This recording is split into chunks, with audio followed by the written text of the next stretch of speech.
Hello. I have been wanting to show this deck I got a couple of weeks ago, the Agni Roerich Tarot. It's from Deluxe Publishing. It's a company from the Ukraine. Yeah. So anyway, I've been aware of this deck for some time, for a few years actually, and there were a couple of different editions of it, and I didn't know which one to get. The one I was looking at was all in Russian, and then this one came out, and I just, for whatever reason, didn't buy it at the time. I mean, believe it or not, I don't always buy everything that I want, but recently, I don't know, I had a re-interest, and I've only looked at this a couple of times. I was sort of waiting to make the video. But anyway, let's take a look. So, yeah, the cards are nice. Nice, thin. I like the size. Yeah, so Nicholas Roerich, here he is actually as the master, the magician, makes sense, is or was a Russian artist that I had been familiar with for quite some time. He was born in 1874, I believe. He died in the 1940s. He was a painter, but not only that, he loved archaeology. He collected like prehistoric artifacts in his youth and throughout his life, actually. He was a writer, a theosophist. He was inspired by the movement, the Russian symbolism. It was focused on, spiritual and art. He loved music, which I appreciate because I'm a big lover of music. So aside from painting, he taught the arts at a school for a time. He designed sets and costumes for operas and ballets.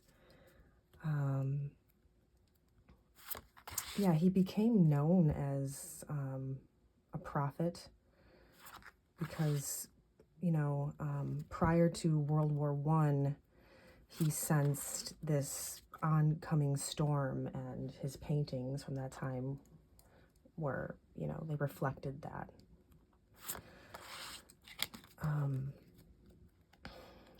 So yeah, let's take a look at these cards. Oh, I love that. So yeah, these, by the way, these images are his paintings, but often it's not the full picture. Whoever created this took like aspects of it that fit the meanings. Just beautiful. I love his command of color. Definitely check out his work if you like what you see or you have never heard of him before.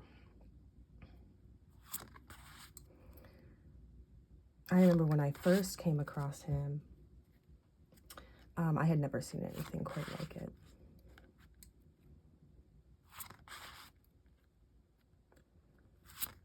It's just beautiful. Look at the stained glass.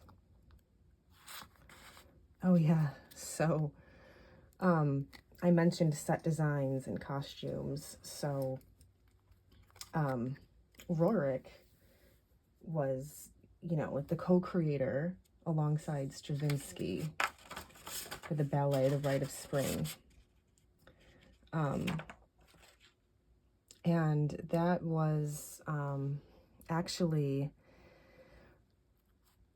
Roerich's vision of pagan Russia. It was supposed to depict like these primitive rites, like these rituals of ancient man as he welcomed spring. And there was the sacrifice, of course. And rite of spring for many years. Anyone who knows me, they know that I love the rite of spring. I just love Stravinsky and in general. But anyway, if you know, if you're familiar with it, or if you've seen the ballet or even parodies of it, this will be very familiar to you. So as Roerich had written, I think, to Diaghilev, it's the beautiful cosmogony of earth and sky. It's just beautiful. I was actually listening to Stravinsky's Rite of Spring over the weekend. We were driving somewhere, and it was just this beautiful fall day, the way that the sun was shining through the fall colors, and it was windy, and I don't know, it was just, I was blaring the Rite of Spring, and I actually had tears behind my sunglasses because I just felt this energy, like this fire energy of pure spirit, because fire is spirit, of that creation. Stravinsky had said, I'm not even going to try to even attempt at paraphrasing, but he had said something akin to it. He didn't necessarily compose it. It just came to him. It came to him. It'll never grow old. There's just nothing like it.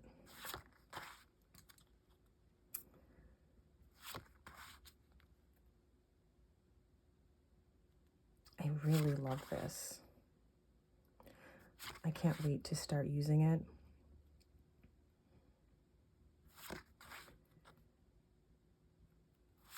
Yeah, so another interesting thing about Roerich is at some point, you know, in the early 20th century, he was traveling throughout Russia. You know, it's a huge country.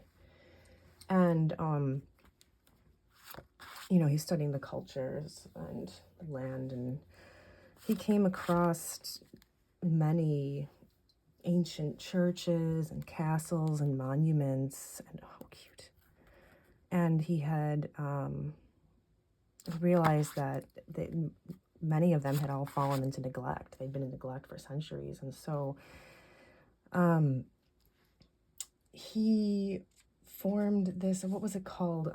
He founded the Roerich Pact, and its aim was to protect such historical sites everywhere.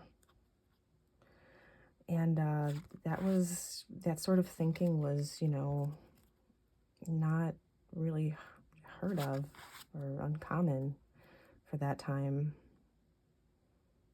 I love that. Wow, look at that. The reflection in the water. Oh, birds.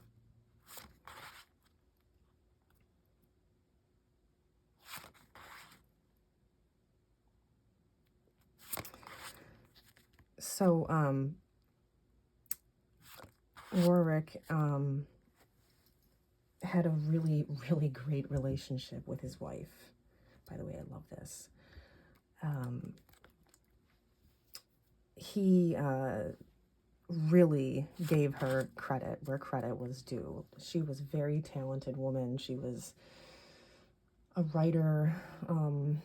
She wrote a book called, what was it called?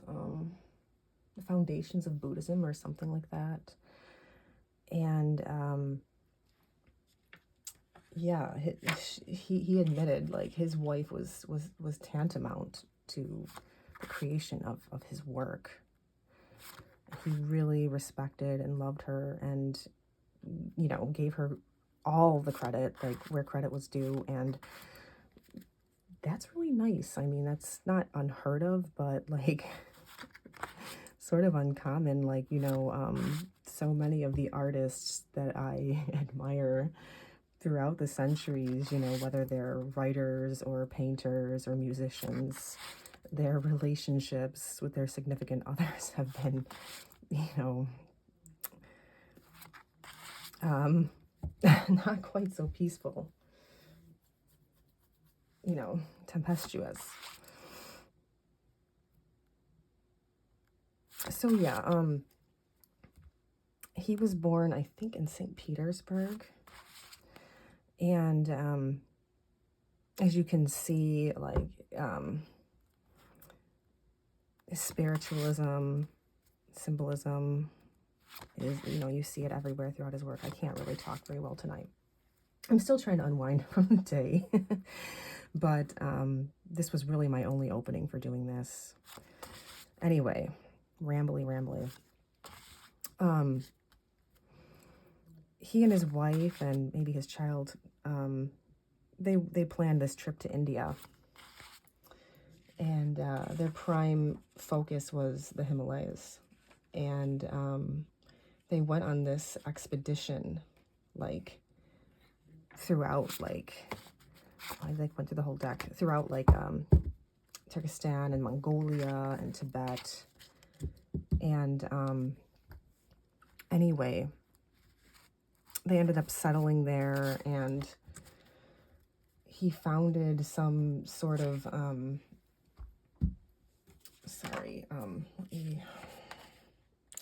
he founded some sort of society. I forget what it was called, but it was dedicated to studying the findings of their expedition, and they collected all sorts of healing herbs, and I don't know.